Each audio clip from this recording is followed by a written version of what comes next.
HR issues can kill you. One complaint against your company can turn your world upside down. And you spend way too much time dealing with HR when you should be spending your time on making a profit. You should talk to Bambi. With Bambi, get access to your own dedicated US-based HR manager starting at just $99 per month. They get to know you and your business while providing HR expertise and the personal touch you need and want. They're available by phone, email, and real-time chat, so onboarding and terminations run smoothly. Team members reach peak performance, and your business stays compliant with changing HR regulations. And with Bambi's HR Autopilot, you'll automate important HR practices like setting policies, training, and feedback. HR managers can easily cost $80,000 a year, but Bambi starts at $99 per month. Schedule your free conversation today to see how much Bambi can take off your plate. Go to Bambi.com right now and type in Accelerate under podcast when you sign up. It'll really help the show. Spelled BAM, BEE.com. Bambi.com. Type in Accelerate. 15 minutes could save you 15% or more. Oh, that's a cheer we used to do in softball. What? It's actually Geico's. Whenever someone hit a triple, we would wave our bats and yell, 15 minutes could save you 15% or more. But we never got to use it because we would only hit home runs. Annoying. The phrase is from Geico because they help save people money. Geico? Yeah, they were our team sponsor. Geico. 15 minutes could save you 15% or more.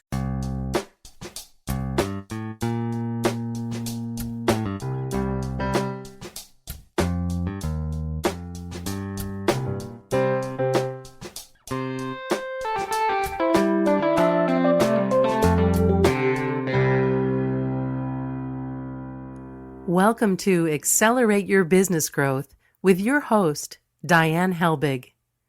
Diane is a leading small business development and leadership coach, author, and speaker who is passionate about sharing valuable ideas, tips, and techniques with business professionals worldwide. Diane brings you the world's experts and gurus in all things business. Whether it's sales, structure, social media, planning, or plateauing, guests bring their expertise and energy to each episode.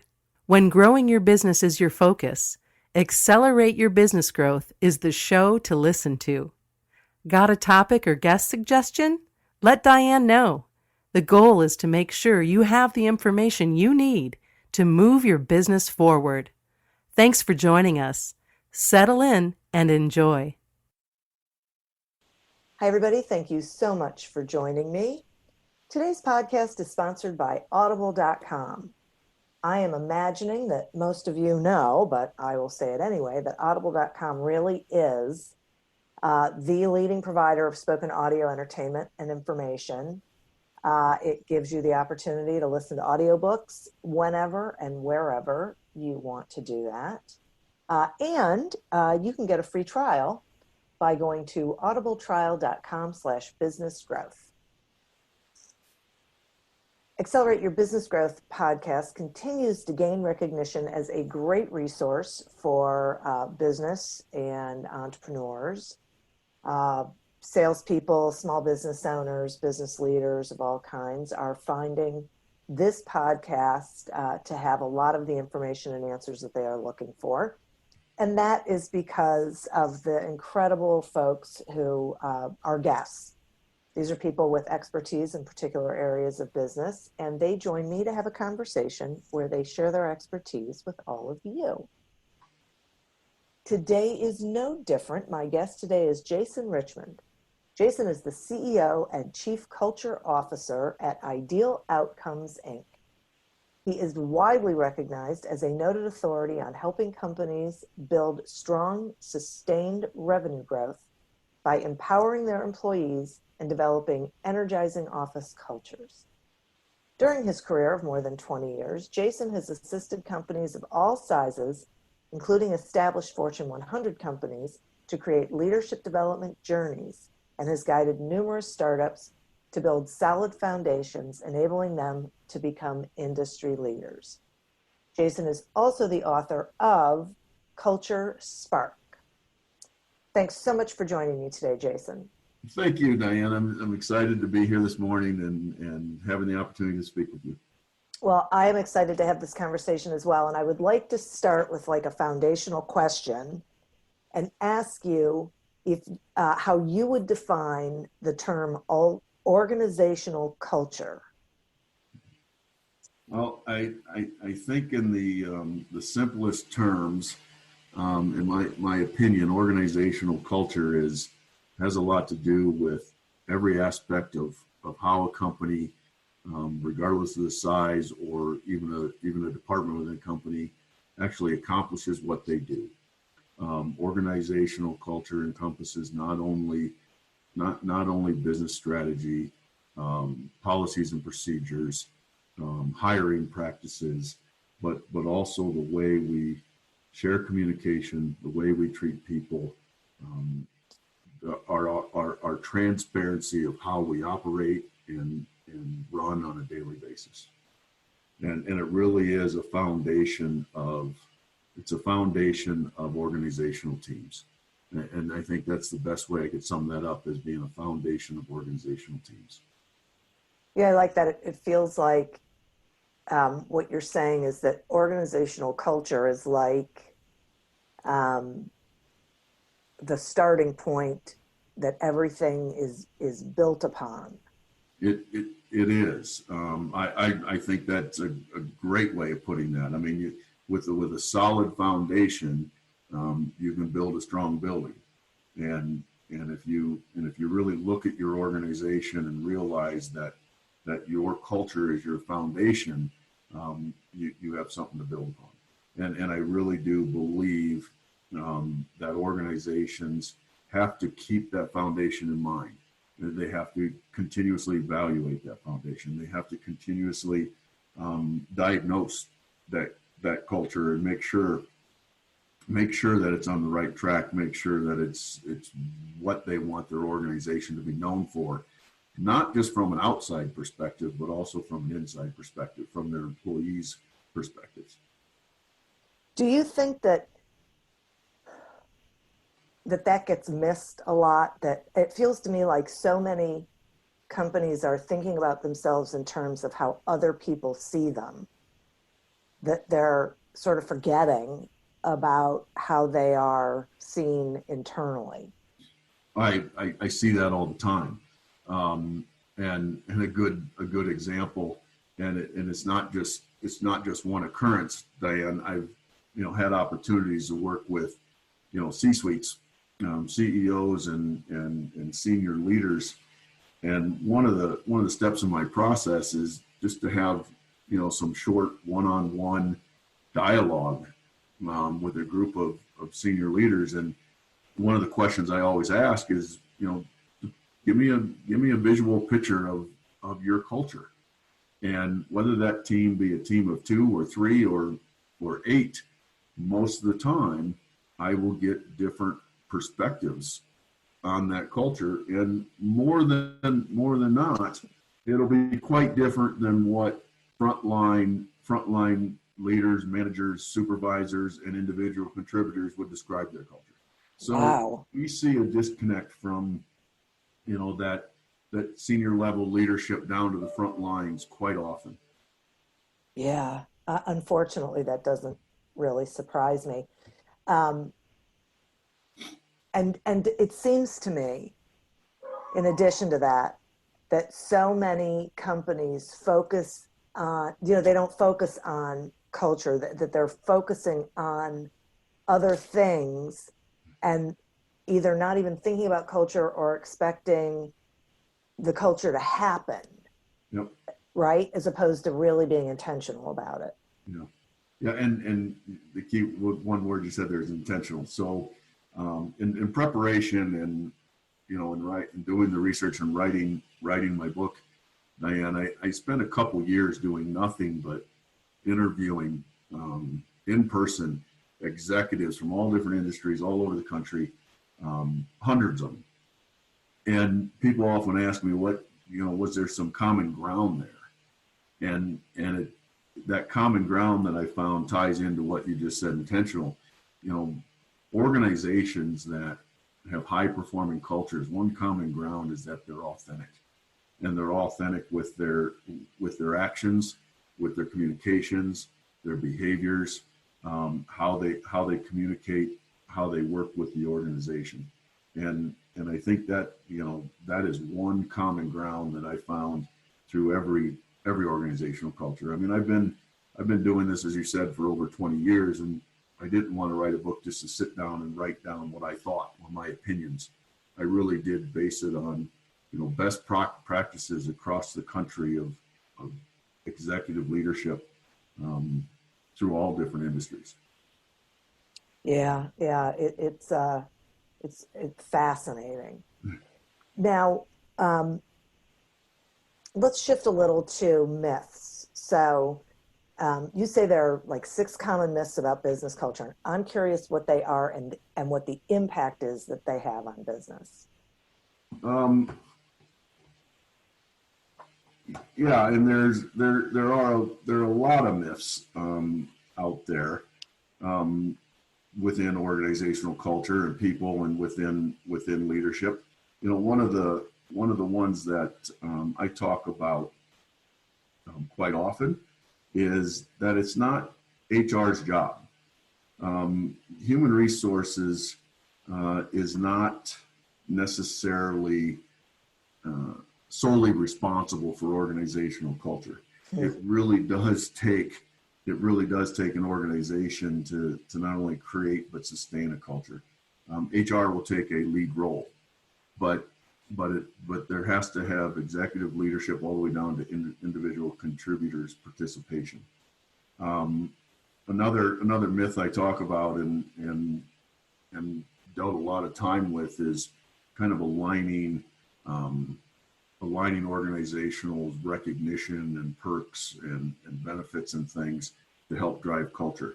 I mean, perks necessarily don't create great cultures. They're a part of it. An organization needs to have, perks and recognition, but that's not alone what creates culture. A couple other ones, Dan, that I really like to talk about, and I work with organizations, is one is not a passing fad. I mean, it's not a month of it's not the flavor of the month. It has long-lasting impact on a company, and it's never too late, right? If your company is kind of plateaued, or you start noticing, an increase in turnover or employee satisfaction or those types of things, you might be looking at a cultural issue, and it might give you some indication, some lead indicators that, we might need to pivot with our organizational culture. And then another myth is that hiring doesn't matter. Your culture strategy, your culture vision, what you want your culture to be, needs to align with the type of people you're hiring. And that goes down to your culture values, your core values. I mean, if you're hiring people into your small business that, see things quite differently or value things differently, somewhere down the road, you're going to have a culture disconnect. And so your hiring practices and your interviewing practices have to have that element of culture involved. So, I mean, it's pretty critical to have that. Yeah, it's so interconnected. I think, that's one of the things that that people don't really think about. And I have a question for you about HR, because I get that it doesn't solely rest in HR. It feels to me like culture really has to be defined at the very top, and then I don't want to say carried out, but lived by everyone. So I guess my question is, what is the role that HR plays? Well, a lot of times, HR, the role HR plays that we see a lot, or we recommend, is that they're working very, very, very closely to, I think probably the most critical point, that middle manager. you said it exactly right. That senior team has to be highly involved in the first step of culture, which is defining it, right? What do we want our culture to be? What's our cultural pillars? What are our cultural values? Those types of things. You know, what's our rally cry? But then that HR's role is to help create what I call culture committees, drive culture groups, you know, administer and be a part of maybe cultural assessments, engagement assessments. But I think one of the most critical role is a very, very close connection with that middle management group.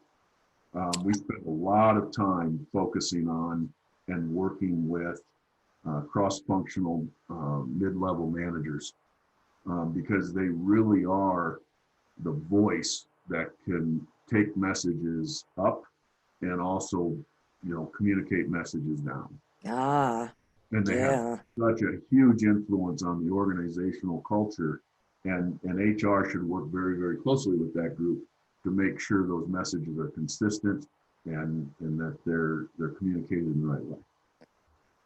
yeah, boy, that is like linchpin. Yeah, exactly. Yeah, wow. That's interesting. Okay, and is there one common denominator in a successful culture? Well, and I touched upon this, and I think, and I write about this quite a bit, but I think, in my opinion, the one common denominator is authenticity. Okay. Now, you know, I work with a lot of groups and a lot of organizations about that, and everybody defines authenticity different. So, you know, part of the step in the define is how do you define that as an organization? What does authenticity mean to you? Right? Authenticity to me means that, you know, you're authentic in everything that you communicate, everything that you say, everything that you do. It's behavioral. Is it authentic? Are you coming across, you know, true? Are you coming across the way, and are you perceived to be the person or the leader or the organization that you strive to be? Okay. Yeah, I mean, I think authenticity is absolutely huge. And when you said it before, I was thinking, yeah, see, this is interesting because you can't fake this stuff. No. People, Yeah. you know, if you're not transparent, people see through it. Yeah. And then that's your culture, That's right. right? That's your culture. And you know, if you're not being truly authentic and you're not being transparent, you can create a culture of distrust. You create a culture of individual contributors just thinking messages are flavor of the month and those types of things. I mean, you know, that's why a real strong organizational, I call it a rally cry, something that culturally that everybody in the organization can get behind and believe in. Yeah. Right. And that's why hiring is so important, because if they can't, then they're not a fit for helping the organization move forward. Correctly. Yeah, Yeah. absolutely. Mm. Yeah. Okay. This makes sense to me. Okay. So, what are some other ways that you think companies can improve their culture? Like maybe even especially given where we are now. Before we started this conversation, you and I were having a conversation, and you mentioned that you think, you know, the way we do business has probably changed moving forward. And I would think that is a challenge for leaders, business leaders, in creating and maintaining a successful culture. So what are your thoughts on that? Well, and I have several. Matter of fact, I was just talking to my team this morning about that. You know, right now, the world is full of remote workforces, and they can't see you. They can't see actions, even in small businesses. And the best way we can do that is over communicate. I think we're to a point now where people have kind of fallen into a little bit of a routine, but they are just hungry for leadership to lay out a direction, lay out a path, lay out a next step. Now, I know that next step is a short-term next step. I mean, it could be different next week. Mhm. But right now, culturally, leaders need to really be in touch on a remote basis with their people, department leaders, supervisors, senior leadership with their managers and leaders. And I think the power of messaging right now to the workforce from a leadership standpoint, from a cultural standpoint, is probably one of the most critical things to be focused on. Because it's really easy for people to become demotivated, worried, a little bit scared. And I'm almost seeing a trend where the reality is kind of set in now, and everyone's realizing that this could be a 4 or 6 and 8 week, the reality of our workforce and our environment has changed, right? So what's the proactive thinking? What's two or three steps down the road that I could be sharing with my team? Does that make sense? Oh, it does so much. And I am so grateful that you said over communicate, because this is something that I preach all the time. I think there are many situations, and this one is especially one, where you cannot go wrong over communicating, but you sure can go wrong under communicating. Yeah, if people's minds and their assumptions will run wild right now. Yeah. If you're not in constant communication, and sharing any time of crisis moment within a culture. I mean, looking for that crisis to talk about opportunity, and you say over communicating, and because I talk about this a lot, and I work with a lot of organizations about that. There's a lot of organizations that think they're communicating messaging, and a lot of it is one way. Yeah. Really authentic, effective communication is allowing your ego to accept input, Yeah. and be able to step back and allow others to communicate and share and be empowered to do so without fear, Yeah. and to be able to, especially in crisis management, there is an element of fear in the workforce, and you've got to allow that fear to come to the surface and have people comfortable sharing it. Yeah, I so agree. It's funny. I created a little video series for building remote teamwork, directed specifically at these leaders who now find themselves leading these teams. And one of them is called collaborative goal setting, because getting people involved in the process decreases their stress. Yeah. And makes them feel more in control of what is going on around them, and empowered and valued. And those are all it really is a strange time. And what you don't want is people who are used to being in a work environment suddenly really having that isolation. Yeah. So you have to overcompensate for those things by having virtual meetings and check-ins and all of these sorts of activities. Yeah, I'm glad you talked about that or brought that up. I was just last week I was working with a sales organization about that same thing. About it's no different externally. You as sales professionals and things, you have relationships with your customer base, Yeah. and your organizational customer base. And it's times like this that allows customers to identify, do you really care about me as a customer, Right. or are you just trying to sell me something? Yeah. And we talked about the opportunity to build customer relationships in times like these, about going beyond the sale of something, and that's all that's part of a sales culture. Right. How does my organization, maintain relationships and communicate and work with my existing customer base? Right. Exactly. So your actions right now, from an organizational standpoint, you know, your customers are scrambling just like we are, and they're trying to figure things out, and you have a great opportunity to influence or demonstrate the value that your customers has to you as not only as an organization but to an individual. Absolutely. I could not agree more. And It, that's a it, cultural action. yeah. Yeah. Yeah. That's interesting. Mhm.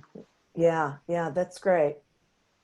I don't think I would have made that connection, but you're absolutely right. It's part of that who are we and what matters to us. Yeah, because your customers get a pretty good insight, a pretty good idea of what your true culture is by the engagement and the interactions of your employees with them. And this, I talked earlier about staying focused on the positive, realizing that crisis moments, crisis management does create opportunities. Well, from a sales standpoint, this is an opportunity for sales forces to differentiate themselves. Definitely. Yep. Yep. Yep. I absolutely agree with that. Okay, I'm going to take a quick sponsor break and Okay. then I have some more questions for you. Great. Accelerate Your Business Growth podcast is happy to be sponsored by audible.com. And as you probably know, but I will remind you, audible.com is really a leading provider of spoken digital audio, entertainment, and information. The cool thing is that not only do they have thousands of titles of audiobooks that you can choose from, but they also have podcasts, Audible originals, guided meditations, news, and more. It's like if you can listen to it, they probably have it. One of my favorite audiobooks is actually Culture Spark by our guest, Jason Richmond. I will tell you that one of the things that I really value about audible.com is that I can listen anywhere and across devices. So I can like listen in my car, and then when I get out of my car, I can pick it right up back in the office on my phone or on my computer. So it really, whatever I'm listening to goes with me wherever I am. And I think that's pretty cool. I think you'll think so too. If you have not already checked it out, sign up for a free trial. Go to audibletrial.com/businessgrowth and explore for yourself. Explore the audiobooks, explore the programs that they've got, see what is actually going on. Today we are speaking with Jason Richmond about the myths of company culture.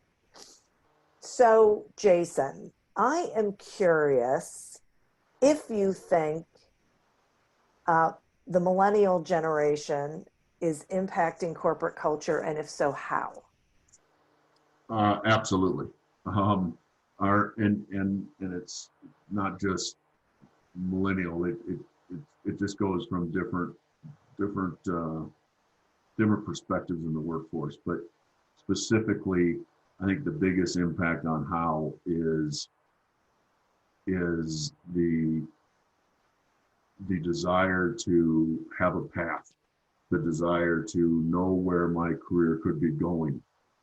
And the workforce now in different generations, the desire is more flexibility, right? More adaptability, more ability to fit my lifestyle. I mean, I have millennials on my team, and one of the great benefits to them, and I hear this all the time, is that they do have those flexible work hours. They can take care of kids and kids' activities, but yet they might be getting work done at 11 o'clock in the evening, right? So I think one of the impact is not only that flexibility and empowerment, but communication.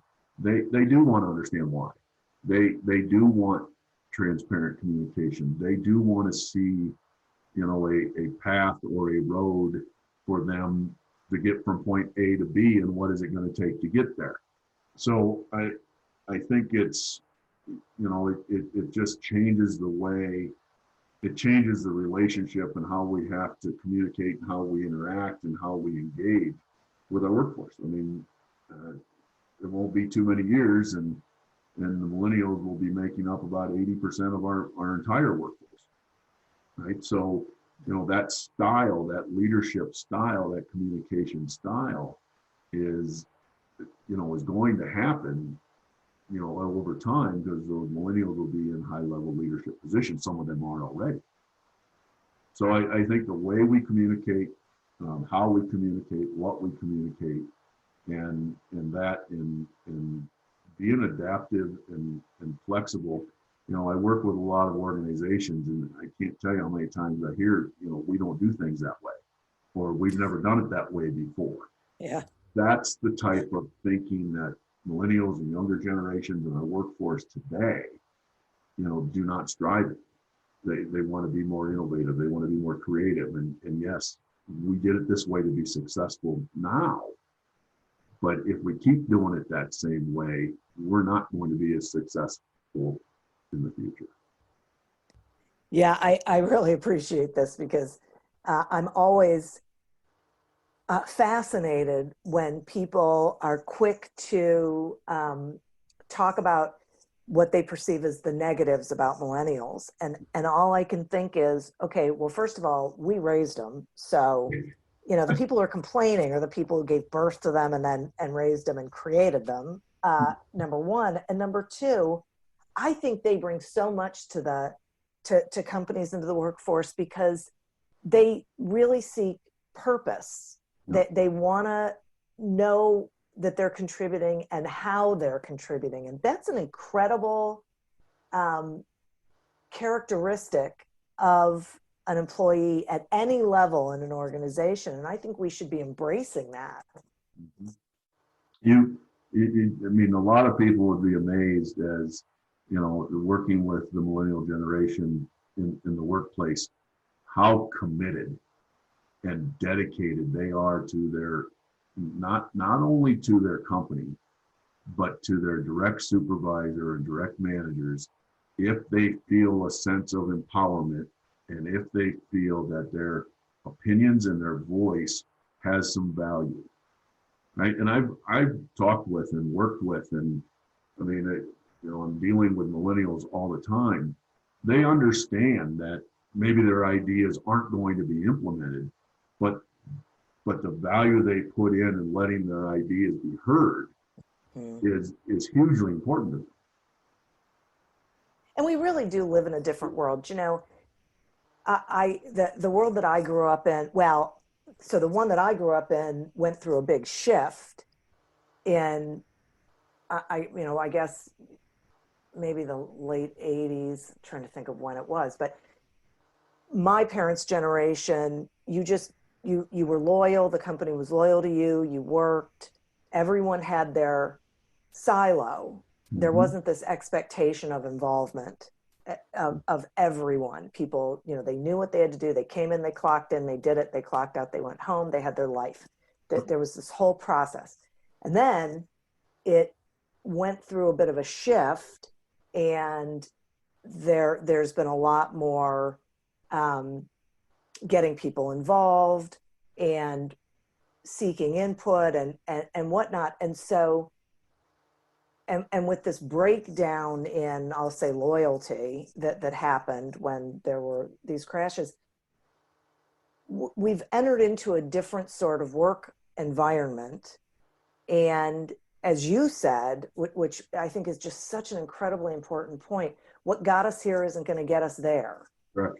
Right. And so we have to adapt to the future that is already here now, but is really going to be here in a little while, of what it means to run a business, run a department, be a leader.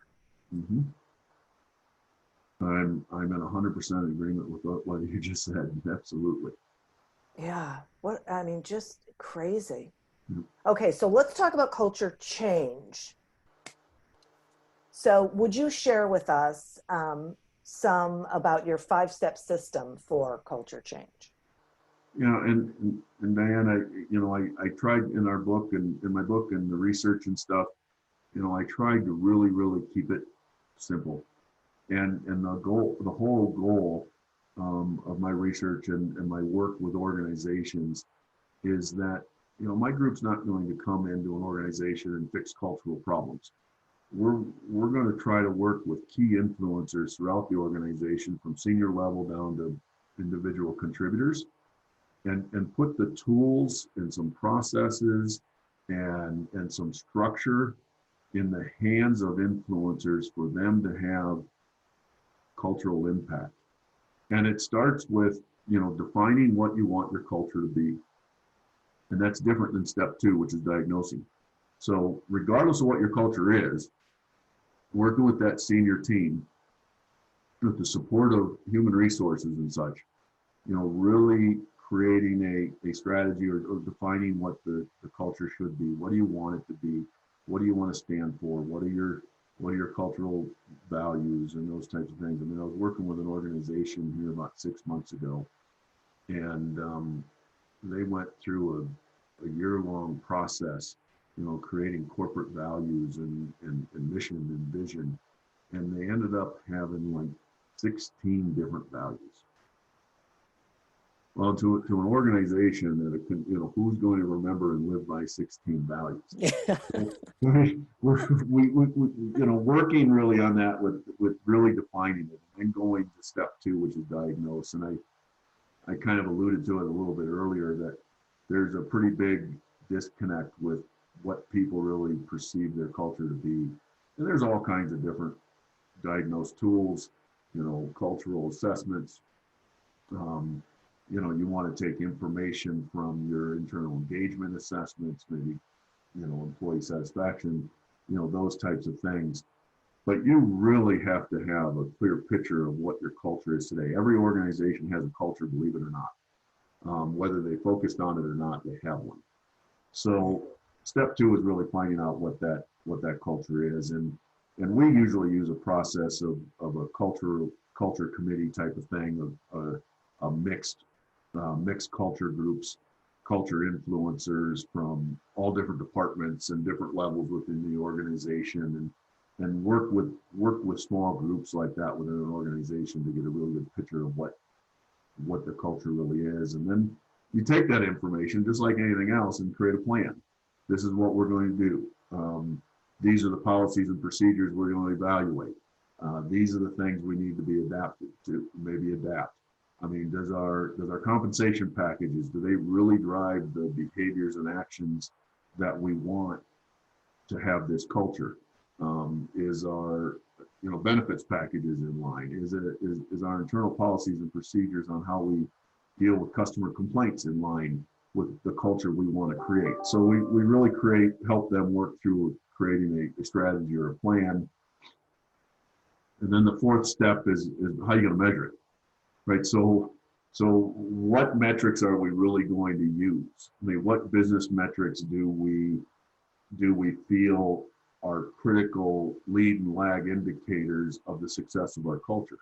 If we're working with a sales group, right, is client retention a good indicator for what we want our culture to be? And we help an organization identify those business metrics that align with the culture they defined in step 1.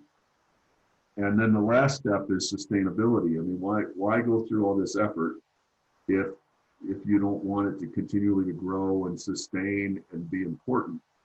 And working with organizations, we work with a lot of manufacturing organizations, and almost every manufacturing company we work with, every meeting they have, they start with a safety briefing, right? So that's a critical component of their organization.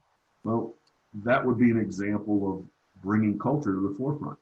With every meeting you have, why not start out with, let's just review our cultural pillars, right? And that's part of sustainability, keeping it alive and keeping it in the forefront.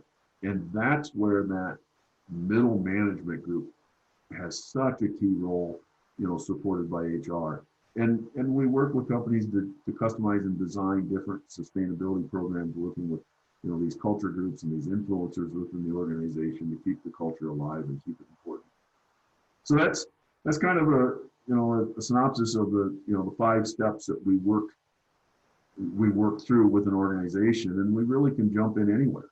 I mean, we've worked with companies that have a really, really well cleared, defined culture, what they want to be, and we might just help them diagnose it. Or they have done a lot of internal assessments and surveys, and we'll help them take that information and create a culture plan. So we can kind of jump in anywhere in the middle of that process with an organization, regardless of where they are. So I really appreciate that. And a couple questions come out of that. One is have you found that companies struggle with being able to come to that definition of what they want their culture to be? Yeah, at times. That it is, at times it is.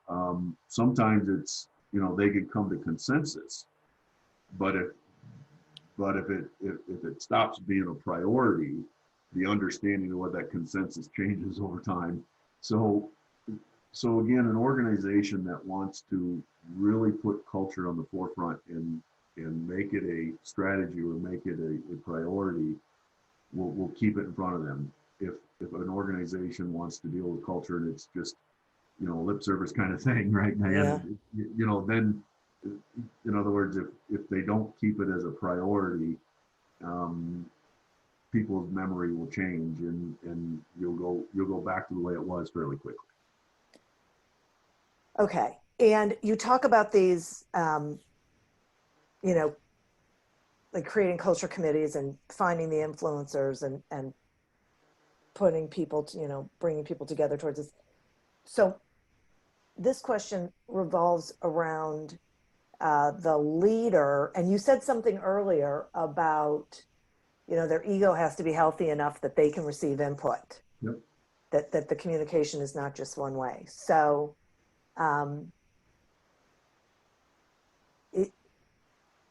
I guess, how difficult is it for a company if the leader does not have that strong of an ego? If they want to be in control of everything, can a culture change for the better? Let me ask it that way, for the better. It can, and it does, and a lot of times what we'll find is we'll get into departmental cultures then. But as long as they're aligned, as long as those departmental cultures are aligned with the ultimate goals of the company, the leader's vision, and it's accomplishing the outputs and the metrics and the things that are important to the organization. Yeah, and I think within culture, it depends on the size of the company too. I mean, if it's a large company, right, culture sometimes falls down to the department. So my sales culture might have a little bit different nuances than what my operations culture or my plant culture, my manufacturing culture, those types of things, right? So you can have subcultures within an organization just so they all align to the big vision, the what needs to be accomplished. And a big part of that is cross-functional, cross-silo communications, understanding what the different departments within an organization really do and what it's like to live in their shoes. And when you have a leader like that just, a lot of times then you work within the different silos of the organization. You really focus on, living in their shoes, really understanding their processes and what they do. And it doesn't take everybody, but that's why I said this frontline, this middle management group is so critical to this, because they have the biggest opportunity to really understand the cross-functional relationships amongst business silos. I see. I get it. Yeah. I really get the importance of that group. Yes. Yeah. Yep. It absolutely is. Wow. So what are some of the costs that dysfunctional culture can have for an organization? Well, the obvious one, and the one that's talked about a lot, is cost of turnover. We talked about younger generations and hiring practices, I think more so than ever, before our current state. I mean, 2 months ago, I'm talking about, and beyond. Potential employees and recruited into the business. Candidates are interviewing companies as much as companies are interviewing candidates. And I'm pretty confident that 8 or 9 out of 10 candidates that an organization would interview would ask that company about their organizational culture. Is this going to fit me? Right? Is this a culture that I want to be in on a daily basis? So I think your biggest cost, not only turnover, but retention of talent. People will leave organizations because of culture now more than ever. Yeah, and I think wow. that's a big. And then also I believe productivity, just basic productivity. If you've got a strong culture and you've got highly engaged employees that are empowered and committed and dedicated, their output is so much higher. I mean, they're accomplishing better things. They're producing more output. They're producing more results. And I think those are probably the two big measurements that come to mind. Is three, I guess. Turnover, attracting really great talent and keeping it, and then 3 is just individual productivity.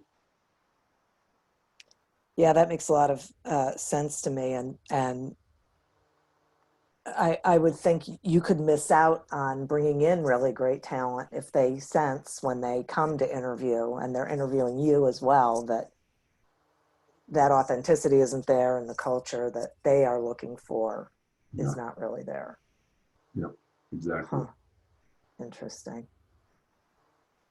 So my understanding is that you've launched a new YouTube channel that is chock full of resources for corporate leaders, and I'm wondering if you would tell us about that, please. It's just again, it's a YouTube channel that we're posting some interviews. We're posting some videos of some of the culture engagements that I've done. Working with companies. You can go to YouTube, look under Ideal Outcomes Inc. or Culture Spark, or even Jason Richmond's YouTube channel. You can find all that information on our website, which is idealoutcomesinc.com.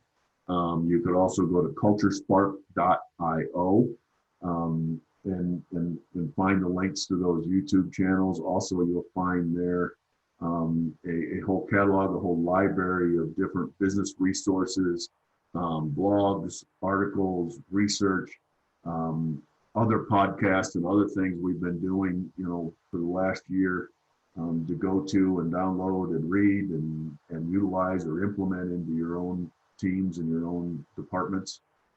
So there's a lot of resources out there, Diane. We continuously, through YouTube and blogs and thought leadership, distribute a lot of content to, again, put some tools or ideas into leaders and managers' hands that they could just easily implement on their own.